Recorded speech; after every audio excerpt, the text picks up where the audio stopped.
할렐루야. 아멘. 오늘은 이 마태복음 9장 14절로 17절에 있는 말씀을 가지고 새로운 삶의 모습으로라고 하는 제목의 말씀을 함께 나누겠습니다. 우리의 모든 삶들이 조금씩 바뀌어지고 변화돼야 좋은 거죠. 그래서 지난번에 말씀드리기를 기도로서 내 삶의 모습을 바꿀 수 있다라고 말씀드렸고, 또 특별히 하나님의 사랑이 내 마음과 내 모든 것에 풍성하여질 때에 내 삶의 모습을 바꿀 수가 있습니다. 이제는 이런 바뀌어진 그런 나의 모습으로 주님께서 기뻐하는 그런 새로운 모습으로 우리가 새롭게 결단하면서 달려가야 되는 것이죠. 우리 기독교 역사를 바라보면 예수님을 만남으로 인해서 그의 모든 삶이 바뀌어지고 인생이 달라진 그런 삶의 모습이 완전히 새롭게 바뀌어진 사람들을 우리는 많이 접할 수 있습니다. 간증을 통해서 내려오는 그런 여러 가지 일들을 통해서 또 성경에도 그런 자들을 많이 기록을 하고 있습니다. 예수님 만나기 전의 삶이 어떠했는지, 그리고 예수님 만난 이후의 삶이 어떠했는지 그것을 아주 극명하게 대비해서 비교해 볼 수 있는 일들이 많고 그런 인물들이 굉장히 많이 있지요. 오늘 예수님께서는 그런 말씀을 합니다. 새 포도주는 새 부대에 넣어야 된다라는 말씀을 하고 있습니다. 그 말씀은 뭐냐면 이제 우리가 새롭게 됐으면 새로운 모습으로, 바뀌어진 모습으로, 변화된 모습으로 신앙과 믿음의 삶을 살아가야 된다는 말씀을 하고 있는 것입니다. 우리가 이러한 것들을 날마다 새기며 때마다 우리가 기억을 하고 있어야 되는 것이에요. 우리가 변하지 아니하면 계속 한 곳 변하지 않는 그런 모습으로 가게 되면 우리는 낡은 모습이 되어서 결국에는 오늘 말씀과 같이 새로운 말씀이 들어오고 변화되려고 노력하고 그러한 것이 아무 소용이 없게 되고 결국은 터져버리게 되는 거죠. 아무것도 쓸모가 없게 된다는 것입니다. 우리가 예수님과 함께 내 모든 삶을 다시 한번 점검해 보시고 이제 우리가 2022년 얼마 남지 않은 이 시기에 이제 마무리를 잘 해야 될 것이고 2023년을 우리가 결단하면서 살아가야 될 줄로 믿습니다. 새로운 모습으로 살아가야 된다는 것이 어떤 것일까요? 오늘 말씀을 통해서 우리들에게 주시는 것이 어떤 것일까요? 옛 것에 대해서 얽매이지 말라는 것이겠지요. 지금까지 우리가 살아왔던 나의 과거의 모습, 인간적인 나의 모습, 이러한 모든 것들을 이제 잊어버리라는 거죠. 버리라는 것이지요. 예수님을 내가 처음 알고 감격하며 기뻐했던 그러한 모습, 그러면서 결단했던 나의 모습들을 생각하면서 그러한 모습으로 다시금 우리가 새로워져야 될 필요성이 있다는 것입니다. 주님을 내가 처음 모셨을 때 여러분 어떠한 마음과 어떠한 생각을 가지고 계셨는지요? 그때 여러분의 모습은 어떠했는지요? 물론 우리가 신앙생활을 하다 보면 주님을 믿고 주님을 고백하면서 나의 삶이, 내 주님이, 나의 주인이 바로 예수님이구나라고 하는 것. 예수님께서 나의 죄를 다 씻어주시고 용서해 주시고 나를 위해서 죽으시고 또 부활하셨구나. 나를 지금 기다리고 나를 위해서 천국을 준비하고 계시구나. 이런 확신이 든 어떤 그러한 중요한 포인트가 되는 그러한 날이 있을 것입니다. 그러한 분들, 그것을 기억하는 분들도 있고 어떤 분들은 그러한 특별한 것이 없어도 그냥 신앙생활을 쭉 오래 하면서 결단되어지는 그 순간 어떤 날인지는 모르지만 어때는 주님을 믿으면서 고백되어지는 그런 날들이 있을 것입니다. 사람마다 그것은 신앙의 모습과 신앙의 어떤 스타일이 다르기 때문에 다를 수 있어요. 저도 모태신앙이지만 특히 모태신앙인 경우 같은 경우는 어떤 특별한 그런 계기가 없어도 어렸을 때 해왔던 그런 신앙의 묵묵함이, 묵직함이 나를 흔들리지 않게 어렵고 힘든 일이 있어도 견뎌낼 수 있는, 잠시 흔들릴 수는 있겠지요. 그러나 결국은 든든한 뿌리를 내서 바로 설다는 것이에요. 그러한 어떤 흔들림 없는 그러한 것들이 있는 것이죠. 그러나 어느 순간 갑자기 변할 수도 있어요. 사도 바울과 같은 경우 아니겠습니까? 주님을 다메섹 도상에서 만나는 그 순간에 완전히 바뀌어지게 되는 거예요. 그의 삶의 모습도 완전히 바뀐 것 아닙니까? 예수님 믿는 사람들을 잡아서 고문을 하고 핍박을 하고 심지어 죽이는 그러한 일을 앞장섰던 사람이 예수님을 안 이후에 자기가 전에 했던 모든 것들은 배설물과 같이 버리고 주님을 믿고 주님을 섬기고 하나님의 나라를 위하는 것이 가장 최고라는 그런 말씀을 하면서 선포하면서 다녔던 것을 볼 수 있습니다. 제가 알고 있는 그런 어떤 분은 우리 교회를 처음 시작을 하면서 얼마 되지 않아서 오셨던 분이신데 집사님 한 분이 계십니다. 근데 다른 데 계시다가 이사를 오셔서 저희 성경 공부하는데 함께 참석을 하셨어요. 뭐 교회 전에 다니셨고 또 직분도 집사였기 때문에 이제 뭐 신앙생활이라든가 또 교회에서 하는 그런 모든 것들을 다 이미 잘 알고 익숙하게 경험하셨던 분입니다. 그런데 하루는 그렇게 말씀하셔요. 목사님, 성경 공부를 이제 처음 시작을 하면서 목사님 제 질문이 하나 있다는 것이에요. 제가 성경 공부를 하다 보니까 제 마음속에 드는 질문이 하나 있다는 것입니다. 제가 신앙생활을 오래 했고 교회를 오래 다녔고 집사의 직분도 가지고 있는데 예수님이 나를 위해서 돌아가셨다는 사실이 저는 믿어지지 않습니다. 그 말씀을 하시는 거예요.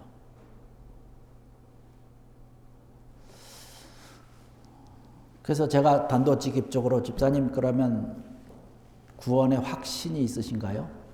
제가 이야기는 많이 들었지만 목사님 제가 구원의 확신은 없습니다. 뭐 단둘이 성경 공부한 것이 아니고 몇 사람과 같이 이제 이렇게 그룹으로 하고 있었던 그때였습니다. 그래서 그 시간에 뭐 다른 분들도 계시지만 그러면 우리가 다시 한번 이것을 위해서 점검을 하면서 제가 말씀을 드리겠습니다. 그러면서 구원에 대한 것을 처음부터 차근차근 말씀을 드렸어요. 근데 이분이 예수님께서 나를 위해서 돌아가셨고 이랬고 저랬고 성경 말씀을 펼쳐서 같이 읽으면서 이렇게 하는데 이분이 말씀을 가만히 들으면서 눈에서 눈물을 뚝뚝 흘리시는 거예요. 그러면서 말씀하시는 게 뭐냐면 목사님 제가 지금 믿어지네요. 제가 믿어지네요. 나의 죄를 위해서 돌아가신 그 주님을 제가 믿어진다는 거예요. 그 예수님 믿어진다는 거예요.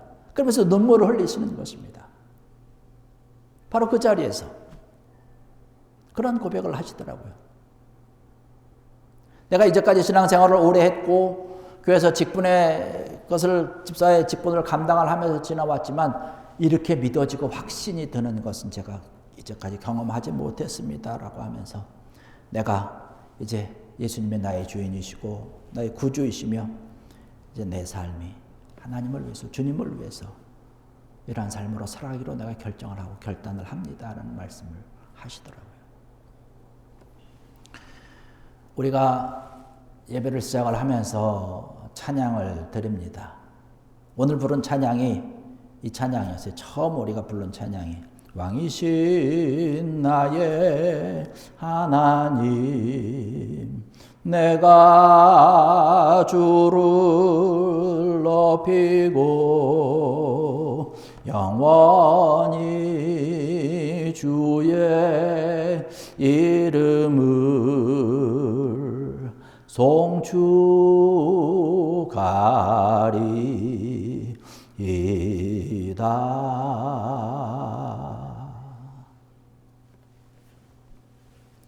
여러분들은 이 찬양을 부르실 때 어떠한 마음으로 부르셨는지요? 우리가 이 찬양을 부르면서 우리가 오늘 예배 순서를 통해서 찬송가를 부르고 그러면서 정말로 주님을 진정으로 높이고 주님을 그 어떤 것보다도 그 무엇보다도 물론 내 마음을 다해서 주님을 송축하는 주님을 찬양하고 주님을 예배하는 그러한 모습으로 찬양하고 불렀는지요. 주님이 내 속에 계시고 주님이 나와 함께 하신다면 우리는 늘 주님이 주시는 힘으로 날마다 주님을 찬양하면서 살아야 될 줄 믿습니다. 요즘 사람들은 자기도 모르는 사이에 여러 가지의 중독이 된다고 합니다. 뭐 어떤 사람들은 좋지 못한 어떤 마약에 중독이 되기도 하고 여러 가지 게임에 중독이 되기도 하고 어떤 분들은 쇼핑하는 데 중독이 되기도 하죠. 지금 사지 않아도 되는 건데 새로 나온 것만 있으면 그냥 사야 되는 또 다른 것보다 조금 싸게 판다 그러면 무조건 사야 속이 시원해지는 그런 분들도 있지 않을까 생각이 됩니다. 내 마음에 자리 잡고 있는 건 뭔지, 내 마음을 사로잡고 있는 것이 무엇이냐에 따라서 그것을 생각을 하게 되고 그 연관된 말을 하게 되고 그 연관된 행동을 하게 되어 있는 것이죠. 그 무언가에 내가 잡혀 있다는 것이에요. 중요한 것은 그 무언가 잡혀 있는 그것을 내가 조정을 해야 되는데 무엇인가 그것이 나를 조종한다는 거예요. 바로 그것이 중독입니다. 내가 컨트롤할 수 없는 그런 단계죠. 예수님이 내 속에 계셔서 예수님이 나를 조종해야 되는 거죠. 예수님께 우리는 중독돼야 될 줄로 믿습니다. 내가 예수님을 조종하는 게 아니에요. 예수님이 나를 조종하게끔 해야 되는 것이죠.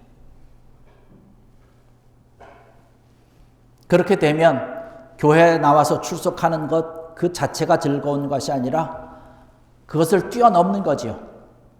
그래서 내 삶이 진정으로 주님을 예배하는 거예요. 우리가 아까 찬양한 것처럼 어디에 있든지 무엇을 하고 있든지 이곳이 다 내가 서 있는 곳은 예배 자리가 된다는 거예요. 어디서든지 다 예배자가 된다는 사실입니다. 주님이 내 속에 계시면 그런 삶의 모습으로 우리가 살아갈 수 있는 것이죠. 하나님의 뜻, 하나님께서 원하는 모습이 어떤 것인지 우리는 늘 촉각을 곤두세우고 있어야 돼요. 우리가 살아가면서 하나님의 뜻을 어떻게 알 수 있습니까? 잘 알 수 있는 방법이 있거든요. 많은 사람들이 그런 것들에 대해서 고민을 합니다. 가장 단순한 것은 하나님을 향해서 안테나를 높이 세우는 거예요. 세워놓고만 있으면 돼요. 그러면 하나님의 뜻이 그 안테나에 걸려서 나에게 들어오는 거예요. 그 안테나가 어디를 향하고 있느냐에 따라서 나에게 들리는 소리가 다른 거예요. 세상으로 안테나가 향해 있으면 세상의 소리가 들어오게 되죠. 세상의 소리가 내 속에 들어오면 내 행동과 내 생각과 내 말과 하는 모든 것들이 세상을 향해 가는 것이에요. 나의 안테나가 사람을 향해 가 있다 그러면 사람들의 소리가 내 속에 들어오는 것이죠. 그러나 나의 안테나가 하나님을 향해서 가 있으면 하나님의 소리가 내 속에 들어오는 거예요. 그러면 하나님의 소리가 내 속에 들어와서 나에게 들려지니까 하나님께서 원하는 그런 행동과 삶을 살게 되는 것이죠. 오늘 주님께서 그런 말씀을 하는 거죠. 오늘 함께 읽으신 그런 본문 말씀처럼 새 술은 새 부도에 담아야 한다는 것이에요. 우리 진정한 하나님을 사랑하고 주님을 믿는 그런 그리스도인들이라고 한다면 지금까지 살아왔던 과거의 나의 모습, 헌 옷들은 버려야 되는 거예요. 그냥 거기 기워서 새 천 조각을 대고서 기워서 입고 조금 바꾸어서 입고 이러면 다 못 쓰게 되는 것입니다. 이제 이런 모든 걸 다 버리고 새로운 것으로 바꿔야 되는 거예요. 나의 삶의 모습, 믿음의 모습이 새롭게 태어나야 된다는 것입니다. 그래야 나의 가치가 중고의 가치가 아니라 새로운 가치로 바뀌어지게 되는 것이죠. 지난번에 한국에 가서 전에도 말씀 잠깐 드렸지만 TV로 방송을 보는데 채널이 굉장히 많아요. 근데 굉장히 많은 가운데 중간중간 하나 걸럭하면 쇼핑 채널이더라고요. 근데 그것을 보고 있으면 사야 되는 것 같아요. 참 좋은 물건이고 나에게 꼭 필요한 물건인데 아주 싸게 판다는 거예요. 당장 돈이 없는 분들은 무이자로 해줄 테니까 몇 개월 할부로 해라. 지금 사지 아니하면 안 될 것 같은 마음이 들게 되더라고요. 그러면서 이것은 얼마니까 이 가격에 비하면 참 가성비 얘기 많이 하잖아요. 가성비가 참 좋으니까 이번 기회 놓치지 마시라고. 30분간 한다 그러면서 딸랑딸랑거리고 깜빡깜빡거리고 얼마 남지 않았습니다. 사람들은 그런 것들을 사지 않겠어요? 그래서 평가를 합니다. 이거 참 좋다, 가성비가 좋다, 어쩌다 좋다, 나쁘다, 평가를 해요. 그 물건을 바라보고. 여러분, 우리의 모습이 그러지 않았을까 저는 생각을 해봐요. 나의 모습을 내 스스로가 가성비가 좋은, 가격이 제일 높은 것으로 매기기 위해서, 사람들에게 좋은 평가를 받기 위해서, 나는 좋은 가격을 받아도 되는 사람, 나는 이만큼 이런 사람이다라고 상대방에게 인정을 받으려고 우리가 힘쓰고 애쓰고 노력했다는 것입니다. 나는 좋은 상품이라는 거예요. 사람들은 그 상품을 바라보고서 가격을 높이 책정을 하면 그것이 좋은 것으로 생각을 합니다. 우리의 모습이 그러지 않았나 이거예요. 그런데 저는 그렇게 생각합니다. 저와 여러분들은 상품이 아니라는 거예요. 저와 여러분들은 작품입니다. 가격을 매길 수가 없는 거예요. 저와 여러분들은 하나님의 걸작품이라는 사실이에요. 누군가가 나를 바라보고서 당신은 얼마야? 최상품이야? 뭐 최하품이야? 가성비가 좋아? 나빠? 이런 평가받을 사람이 아니라는 사실입니다. 나는 상품이 아니에요. 작품입니다. 작품은 가격으로 매기지 않는 것이죠. 하나님의 사랑과 하나님의 손길로 하나님을 믿고 하나님을 고백하는 그러한 믿음으로 내가 새로운 사람, 새로운 모습이 되면 더 이상 상품이 아니라 나는 작품이라는 사실입니다. 여러분 그것을 기억하십시오. 작품으로 살아가는 거예요. 하나님께서 원하는 그러한 모습으로 살아가는 것입니다. 예수님을 따른다라고 하고 예수를 믿는다라고 하지만 겉모습은 번지르르 하고 치장을 하고 속에는 냄새나는 것, 회칠한 무덤과 같은 자들에 대해서 주님께서 책망을 하지 않았습니까? 무덤 속에는 시체가 들어있는 거예요. 썩어서 냄새나는 그런, 그래서 그것을 가리기 위해서 다 회칠하는 거예요. 허옇게 겉모양은 깨끗하게 보이도록. 이제는 우리는 그런 모습이 아니라는 거예요. 내 속에 예수님이 계시니까, 예수님이 내 속에 살아계시고 역사하시니까 겉모양만 번지르르게 하는 것이 아니라 새로운 모습으로 바뀌어지는 것이죠. 주님이 내 속에 계시니까. 여러분 어떻습니까? 여러분이 지금 마음속에 계시는 그런 주님을 모시고 계신데 그 주님이 여러분들을 새롭게 하고 계시는지요? 내가 그 일을 위해서 힘쓰고 애쓰고 계시는지요? 우리의 모습이 그런 삶의 모습으로 돼야 된다는 것입니다. 예수님께서 원하는 모습이 그거 아닐까요? 날마다 새로워지는 것, 새로운 모습으로 살아가기를 원하는 것 아니겠습니까?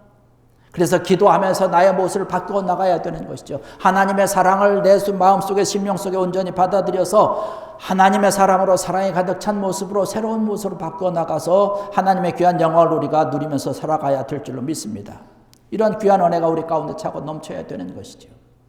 저희들은 부족하고 연약하지만 하나님께서 주시는 귀한 은혜를 가지고 우리가 날마다 살아갈 수 있는 것이에요. 오늘 주님께서 분명히 말씀을 하고 있습니다. 새 술은 새 부대에 담아야 된다는 것이에요. 이제 우리가 새로워지십시다.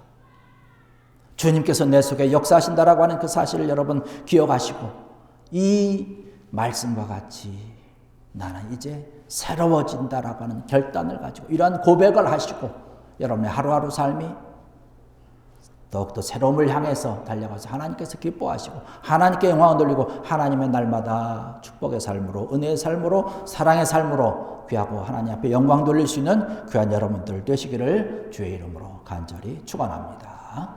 기도하시겠습니다. 할렐루야. 아버지 하나님 은혜와 사랑을 감사합니다.